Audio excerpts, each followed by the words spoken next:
سیمینار وشو مشاعرې وشوې چې په دې خواره سیمه امن به څنګه راشي. سیمینار وشو مشاعرې وشوې چې په دې خواره سیمه امن به څنګه راشي. د اخبارونو پاڼې څه دردېدونکې کالم او د لاشونو تصویر د انسانانو غوښې په دیوالونو پرتې. دا بکې بکې سترګې اخر دا ولې یوې پیغلوکې جینۍ په یو ټوپکي د غوښو خپله کوکۍ مږي. او بس زه په دې خبره څه داسې فکر یوړم چې نن کوڅه په کوڅه غوبل جنګونه سکون تاله ترغه دی په چا اعتبار نشته. ځان له پناه ګوري د بل د سر په بیه خو د اجل توره په هر شارک پرته ده. د خپله کوره به څوک په داسې حال کې وځي بهر د سر یره ده دلته یې کور سوځي. اخر د چا د لاسه په مونږه لوبې کېږي دغه پورې کلي په تماشه زمونږه چې غم راځی له زمونږ په واویلا راشي. وایي چې خویندې وروڼو راځئ چې سوچ وکړو چې په دې ټوله سیمه امن به څنګه راشي.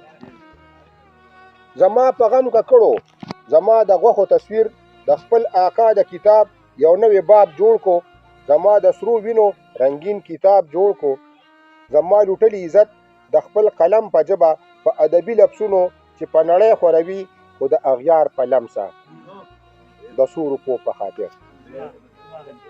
زما لوټلی عزت د خپل قلم په ژبه په ادبي لفظونو چې په نړۍ خوروي خو د اغیار په لمسه د څو روپو په خاطر.